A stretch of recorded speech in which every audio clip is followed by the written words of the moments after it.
Welcome. Thanks for joining in with us. Today, we're going to talk about what probably were your favorite words to hear from your employer, if you ever worked for anyone, that is. Or perhaps these words made your day way back when a parent, a teacher, or a friend would say them to you because you accomplished something good, or actually very good. These words we love to hear are well done. You know, it used to make my day in corporate America when the boss or the big boss would say those words to me in regards to something that I accomplished. It gave me a spiritual lift. It actually made me work harder. Well, we're going to share some key business principles that can help any leader grow their business.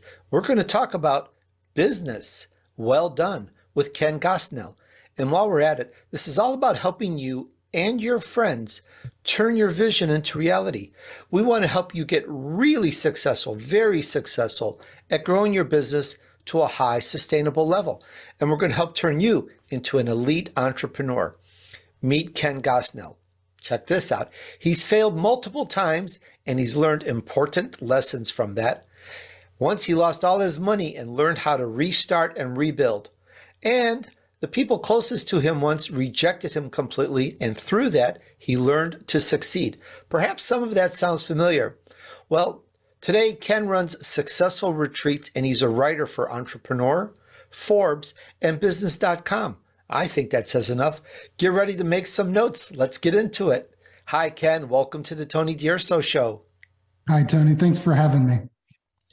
The honor is mine. Ken, we're all looking forward to learning more about business. Well done. And it's a very interesting topic. Let's see where this leads. I guess the best place to start is your backstory. How did it all start for you? Well, you've already mentioned some of it.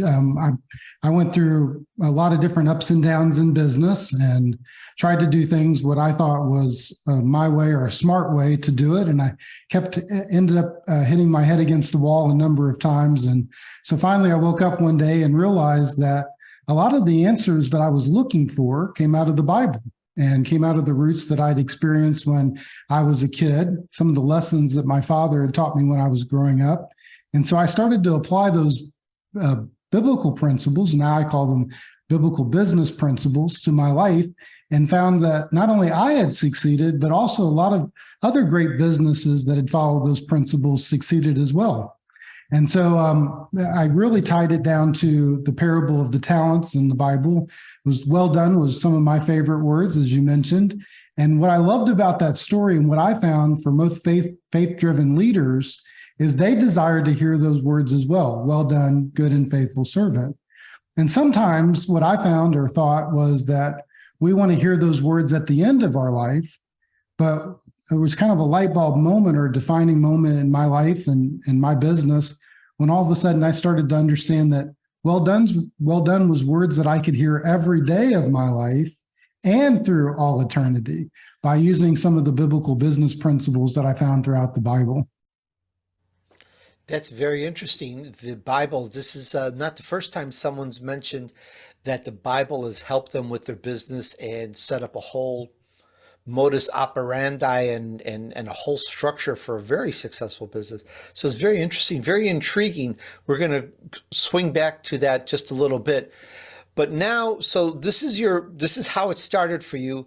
And today, as I mentioned, you run retreats and you write for literally some of the most influential magazines out there. Let's talk about when you went out on your own as an entrepreneur and the vision that you were creating for yourself that created this very successful business model. Well, you know, God really did a pivot in my life and business. So for several years, I worked in with consulting with corporations from some of the lessons that I'd learned, a lot working with the CEOs or top level C-suite individuals. And I did that traveling around the country, really even traveling around the world to some of the businesses, some of the best businesses that were out there. And what I started to teach them some of these biblical business principles, but I didn't really tell them that it came out of the Bible. They might recognize it after a while if we started talking and they were a Christian, but I was presenting it strictly as a business concept or a business idea. And so I was doing that for a number of years. And then finally, one day, God kind of tapped me on the shoulder and he said, and one of my prayer times and just praying about how I wanted to make an impact, how I wanted to live to well done in my life. And he really challenged me to work with Christian business owners and CEOs to bring kingdom impact to their business and help them practice these principles, grow their business, probably substantially in many cases, but do so in a way that they would be impacting not only their lives and their communities, but the kingdom of God. And I call that kingdom impact. So that was a real pivot in my business. I started to say, well, I wanted to bring together CEOs and business owners in a retreat day style, where they could not only learn from the Bible and learn from me and learn from some of the best practices that I had experienced, but learn from one another. Proverbs teaches us that where there are many advisors, there's much success. And many times in business, when I was out there as a Christian, I felt isolated and alone. I could find business groups, or I could find business men or women to partner with or be around, but I couldn't always find business people that had the same core values, that had the same faith perspective, that had the same desire and vision that I had to do something for God's kingdom. And so that's really where we took CEO Experience about 15 years ago, that it was really a launch into working primarily with Christian business owners and CEOs to grow their business, but do so with a kingdom impact. And we do that through private retreats and where we bring together 12 to 15 business leaders into a day where they can, a day once a month, where they can get together with a group of peers that have core values similar to them, that we can look at biblical business principles, we can problem solve together, we can do some strategic planning related to the next steps that they're taking in their life and their business. And then we can also build momentum through accountability and clarity. And then we also partnered with the CEOs to do what we call individual private retreats, so they can have a little bit of executive coaching or some deeper levels of accountability. So we have a couple of them. We do team retreats as well. So we have a methodology of retreats of working with the CEOs, their teams, and then with them specifically and individually. And really, we tried to follow the model of Jesus. I mean, this isn't, people look and say, hey, it's really, the more I've tried to study God's word and begin to apply that to my life and business. But, Jesus was with his disciples. He was with his team. Jesus went into the synagogues and entertained and was with his peers, right? And then he also had some private individual conversations that he had with the other believers and some people that he really, whether it was Nicodemus or whether it was Peter, that he was able to go a little bit deeper in those conversations. And so that's kind of the motif that we use when we think about CEO experiences. These are the experiences that we want CEOs to have as they go through leading their business and leading their life at the highest level possible, so that they can build their business with kingdom impact. That is really something. To me, I look at it as a multi-level or a tiered, and I think it's well known. It's a no-brainer. Just going after money by itself doesn't last, doesn't stick around. We've run into that. Some of us, we've tried it. Just by itself, it doesn't go anywhere. When you add a spiritual layer, when you add something else, helping people, feeding the homeless,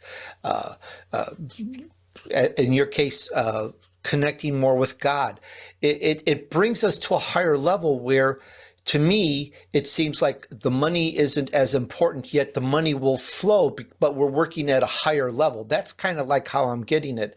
Yeah. And I may be kind of stepping on the next question, and I'm not trying to lead you down any particular path. You're the expert on this, but I just really like it. It sounds like you're working for a higher purpose. And again, I don't want to overstep the next question, but I did want to ask you, why are you doing this? What's the reason? It seems like it's more than just making money. Absolutely. So we have 12 what we call biblical business principles, and we believe those principles will lead us to well done and how we lead our lives and our businesses, and also impact the kingdom of God. And so, as I thought first, I really applied it to myself first. So I wanted to really grow a business that I thought would be built on a good biblical foundation or business foundation that could make an impact in the lives of those that I touched. That was really the desire that I had. I wanted to help others not have to go through the years of pain and suffering. And I really camped out on that Proverbs passage that said, were there many advisors? And I kind of came to the moment of recognizing that Jesus always led in groups, right? He always had dealt with groups. He built the church. He had his disciples. We had the tribes of Israel in the Old Testament. And I was leading alone. And I loved people and I got along with people and all those kinds of things, but really to let people in to see the inner side of what was going on and to have real conversations about what was going on in my spiritual life or my personal life or my business life. There wasn't many people that got into there. And yet I realized that what I call 3 levels of learning, that, a lot of people practice level 1 learning, where that's learning by yourself. And then level 2 learning is where I say you learn with a mentor or you learn with a coach. But level 3 learning is when you learn with a group. And we've seen that proven time and time again throughout history. So that really motivated me to say, if I could help somebody, if I could help another business owner or CEO in a group setting, and maybe we could have it affirmed through other business owners that were there, if they could save 20 years of misery that I experienced because I could share something with them, then I wanted to do that. That motivated me. That excited me. That gave me a lot of passion. If I could save 20 years of my misery going forward, right? If I could, because I'm a peer around the table as well as our chief experience officers. But because we're making decisions, we're still growing our business, we're still trying to impact the world. And if I could save 20 years of pain and misery, that's why part of our motto, our promise is we say, learn faster to lead further. That if I can learn faster from somebody else, if I can learn in this group, then probably I can go further than I could have ever gone on my own. And we have a little bit of a double take on that because we want you to lead into eternity, which is furthest after, at the end of your life. But that was what really motivated me. One of the biblical principles that I talk about is what I call profit with a purpose. And so, Jesus made a statement where he said, what is the profit of man to gain the whole world and yet lose his soul? And what he really connotates in that statement that I really begin to understand, and for many years I didn't grasp it because I thought it was just about money. It was just about building the bigger business. It was, having the applause of my peers or applause of the community to say, hey, Ken's a good business guy or he's a good business individual.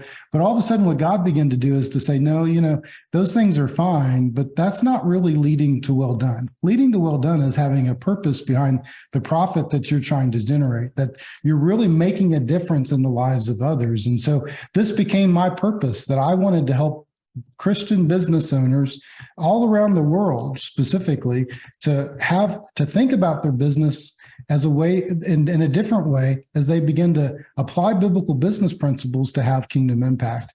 And so that wakes me up every day. I'm excited about it. People ask me sometimes, they say, hey, Ken, do you ever get tired of the retreats? I've been doing it now for 15 years, been working with CEOs, helping them grow businesses from solopreneurs all the way to Fortune 500 companies. And I say, no, I love it. Every day is exciting. Every day's fresh. Now I get tired sometimes, right?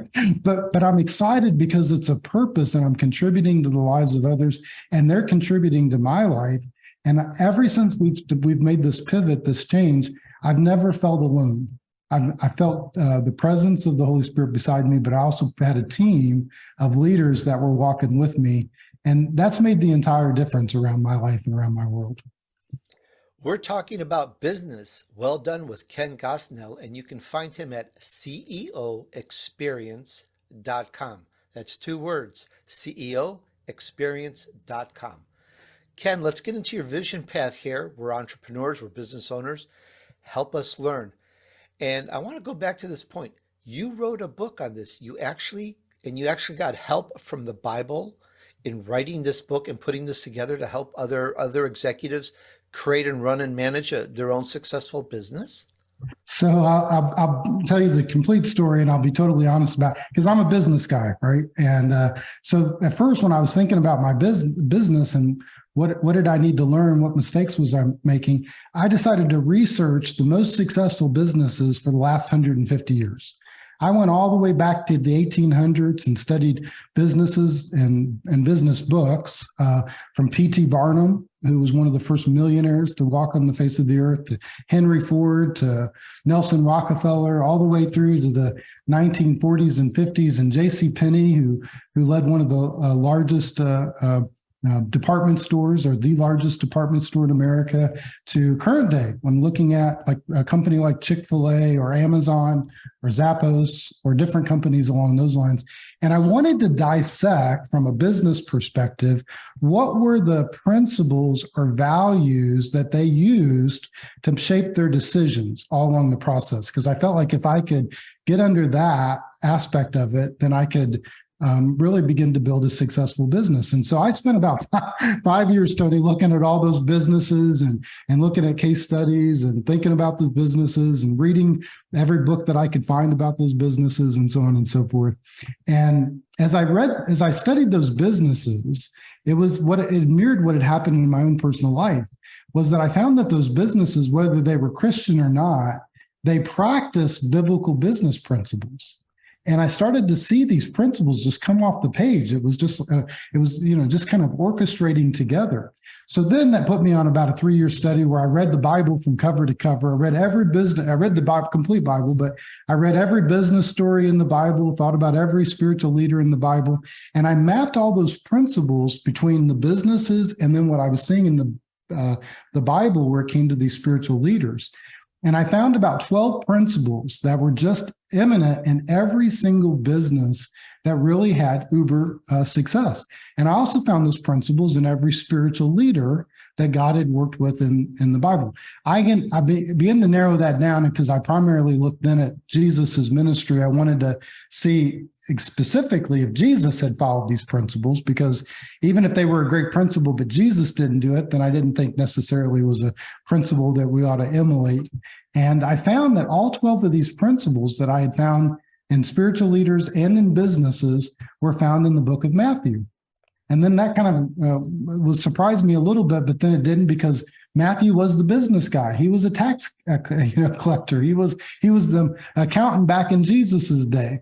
And so what I did was I looked through Jesus's ministry, and I basically broke down the principles, 12 principles, into three different categories of 4 principles each. And so I talk about the statements that Jesus made, I talk about the stories that Jesus told, and then I talk about the practices that Jesus had or possessed. And so the statements that Jesus made are things like where he told his disciples, if somebody asks you to go 1 mile, go with them 2. And I call that, and I wrote them in business vernacular. In the book, I do talk about the biblical business underlay, but because I was teaching this in the regular business world, I gave them a business concept. So I call that principle, always take the second step. There's always an easy first step most of the time, but what really good businesses do is they figure out how to go a little bit further, how to take the second step, even after a defeat. I say Amazon today, Jeff Bezos wouldn't recognize it as a biblical business principle, but I say he's one of the best second step businesses that's out there. He's figuring out how to take his manufacturing and his delivery process primarily, and how to go to the next level, keep taking it to that next step, right? He first wanted to deliver it in a few days, and then he wanted to deliver it in 1 day and came up with Prime, and now he wants to deliver it in 7 or 8 hours, and now down to 1 hour. And, his goal is within minutes of you ordering a package on Amazon that it's delivered to your door. And that shaped a lot of the decisions that he's made at Amazon. Where does he put distribution centers? How does he use technology? How is he using packaging so that it can be delivered quickly, and how they keep stuff in their warehouse versus stuff that they sell as a distributor for somebody else. So here's this one principle, and all of a sudden, but that principle, it wasn't created by Jeff Bezos, it was created by God, right? And businesses that were successful, they understood how to take that second step. Another one of those, I mentioned it earlier about profit with a purpose. Jesus said, what does it gain a man to gain the whole world and yet lose his soul, right? Jesus also talked about the principle of the golden rule. And that's a principle that we have somewhat forgotten today in our businesses, but I think it's a principle that should really be emulated by every business. He said, treat others like you'd want to be treated. And J.C. Penney, many people don't know this, but he started his business in the early 1900s. It was actually called, out in Wyoming, he was servicing miners who were looking for gold. He called his business the Golden Rule Store because he was taking that biblical business principle that he had learned as a child. He applied it to his business, and instead of inflating prices on picks or whatever it is that the miners were looking for, hats, he said, I want to treat them like I would want to be treated. And led through that one decision. Now, about 20 or 30 years later, they changed the name from the Golden Rule Store and they began to franchise, and it became the JCPenney store. But from that one value and that one principle that he began to practice, he grew the largest department store in the country. Right? Jesus said the last principle on the statements that Jesus made is, he said, "Seek first my kingdom and my righteousness, and all these things will be added unto you." And I call that know your order, work your order.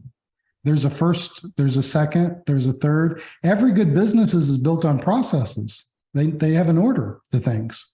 And the best businesses understand their processes. They don't get things out of order. They do it exactly the way that they're supposed to be done. Henry Ford practiced that principle, if you will, when he developed the assembly line and how to have an order to things. Many of us as business owners, we need to think about that. What is our top priority? What are first things versus second things in our life? And how do we prioritize those first things for our team and for our organization? And when we get that right as a business, a lot of times we're going to be much more successful. So my teaching, or what I really communicate, or what I outline in the book, is if you take one of these principles, you'll probably be a really successful business and you maximize it. If you take all 12 of these principles and you master them through the life of your business, now you're creating a business that's going to have a legacy. I got you. And I'm thinking with that, and the title of your book is called Well Done. Correct. Yes. Okay. And if we go to ceoexperience.com, we can get your book. I'm sure it's other places as well. You can get it there. You can also get it at Amazon or Barnes & Noble, all the local bookstores. You can order it online. Okay. Now, the website URL is CEO Experience. Your title is Chief Experience Officer. So if it's not been cleared up before earlier, why is it a Chief Experience Officer? Why did you kind of tweak that way? What's that all about? Well, our desire around partnering, like I mentioned earlier, I believe in where the idea of a team, that's one of the practices that Jesus made. It's actually principle number 10 in the book, Improve Your Team to Improve Your Organization. There was a reality that Jesus talked about in the gospel accounts where he says, where two or more gathered, his Holy Spirit is there. And so what we desired, and again, this idea of not leading alone, is what I wanted every business owner to understand as they come into a retreat day or they partner with one of our chief experience officers, is that we really want them to have a great experience. We want them to have a great retreat day. But we believe that they'll have a great retreat day when they experience the presence of God in their life, when they feel that God has partnered with them.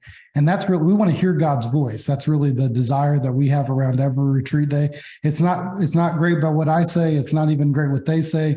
It's really great when the Holy Spirit or God comes inside of us and says, hey, why don't you make this decision? Why don't you move forward? And I've just seen it over and over again that's happened in businesses. I'll tell you a story. I met Truett Cathy a couple times, and before he passed, and of course he started Chick-fil-A, great Christian organization, and so he was a wonderful man. Wrote several great books, but I talked to him about closing on Sunday because that seemed like not a great decision if you looked at it purely from a business perspective. I mean, Sunday in the restaurant business is the day that most people go out to eat, and so it's a real take a risk to close on Sunday. And so I was asking him about that, and I said, "Hey, Truett, was it a hard decision for you to close on Sunday?" He said, "No, it wasn't a hard decision." He said, I really had decided that I wasn't going to work on Sunday. And there's another principle I talk about calling your yeses and nos, right? Jesus said, let your yes be yes and your no be no. That's a decisiveness kind of thing. And he said, no, I decided family day was the most important day. I love going to church. I want to spend time with my family.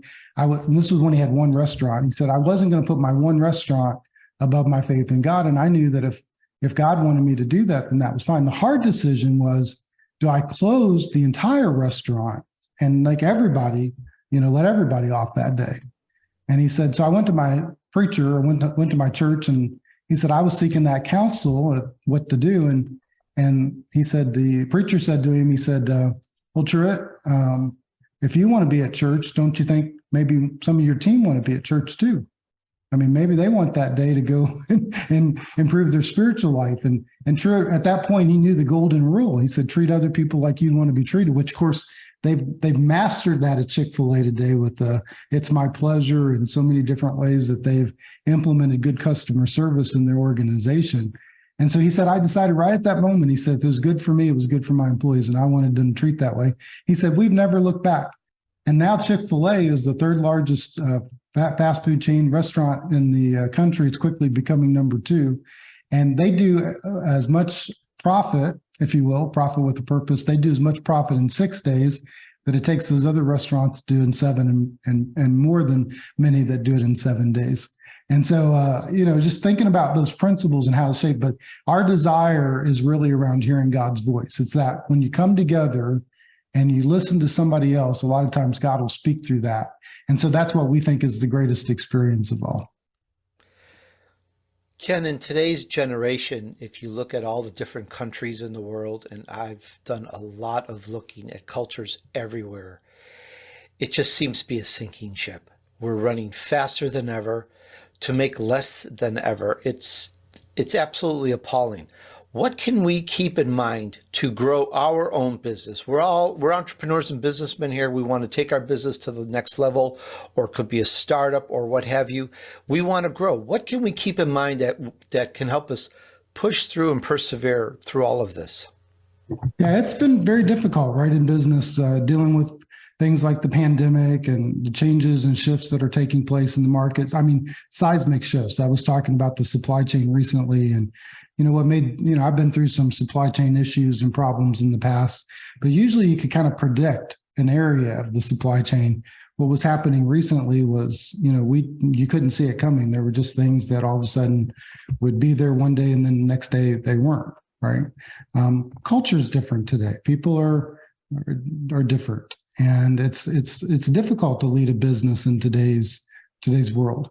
But I do remind leaders that they're called for such a time as this. That this is part of the ownership of God, that God understands how the world was created. He made it, he sustained it.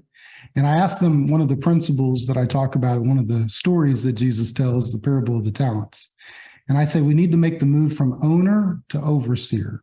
And what that basically means is sometimes when we're in business as an entrepreneur, we think we control it.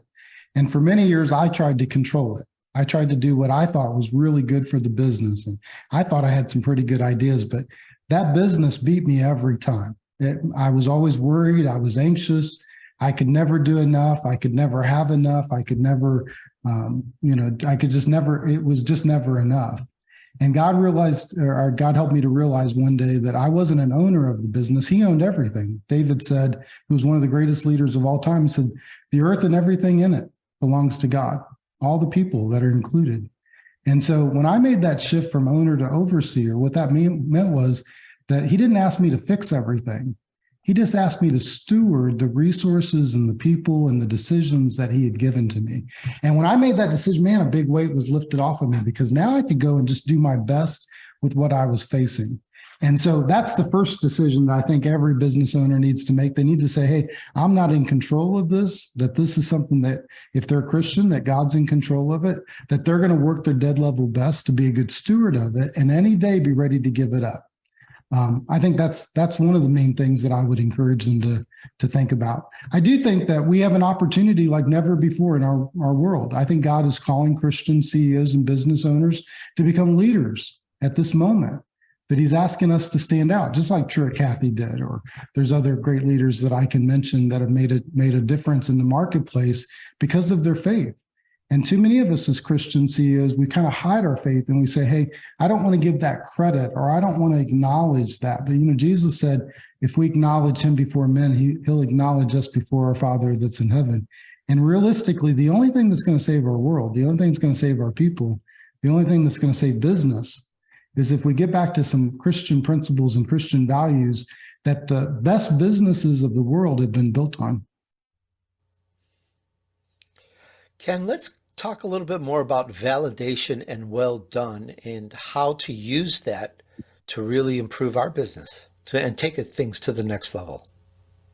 Well, I think well done are the two words that every business owner wants to hear, and I think every employee wants to hear, and every two words that every business owner should say every day in the life of their business. And so, when you begin to think about a well done model, a framework of decision making, really it comes down to, I think there are 9 key areas of business that every business has to wrestle with and deal with. And I call these the areas of stewardship for a business. There are things like strategy and vision, accounting and finance, sales and marketing, human resources, customer experience, operational excellence. Most of us know those kinds of things, but there's also things like personal leadership.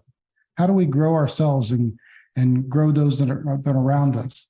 And kingdom impact. And then I talk about team development and team culture. And so what I would encourage business owners, you can't maximize all 9 of your overall 9 of those areas as a business owner or CEO, even if you're a solopreneur.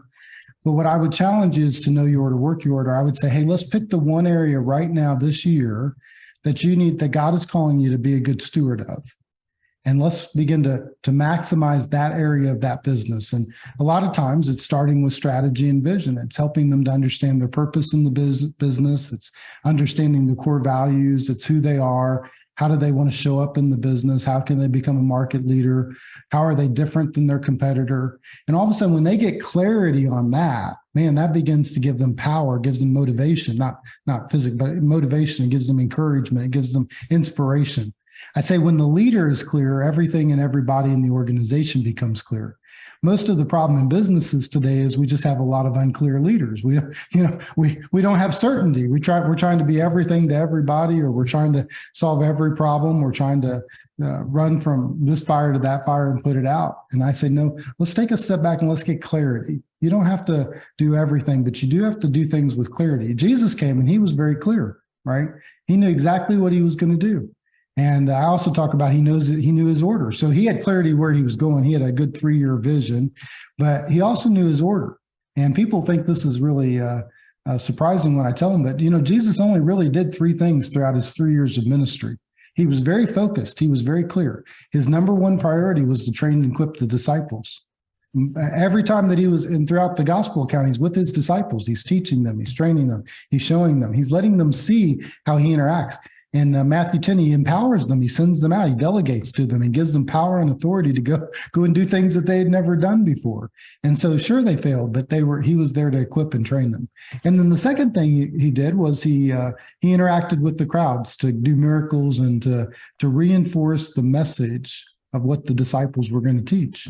And so, he does some miracles and he does some teaching, but it's not as much a time as he's spending with the disciples. It's really just an affirmation or an encouragement of what the disciples are going to say. And then the third thing was, and this is kind of fun, he really just came to make the Pharisees mad, because he needed the Pharisees to crucify him and put him up on the cross. And so that's why he engages with the Pharisees and talks with them and tries to show them the light. Now, he was trying to show them the way.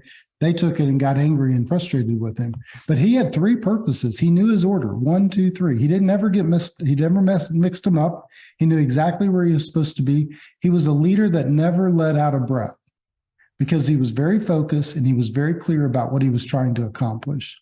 And when we get that clarity in our business, when we understand, here's our order, this is what we're about, then all of a sudden you'll start hearing those well dones. Because your employees will come to you and they'll say, hey, I really love working here. What we're doing is pretty amazing. And I appreciate you as a boss that you care about me and that you care about this purpose. You get those well dones from your customers, because they'll say, wow, I noticed something different about this company. I can feel it. I can sense it in the way that you go about your work. You're not just checking off a box, or you're not just fulfilling an order. You're doing something a little bit different. You'll get it from your competitors, because they'll say, hey, what are they doing? They'll start noticing. Even if you're a small company, your competitors will start noticing. They'll say, hey, I want to be like that company.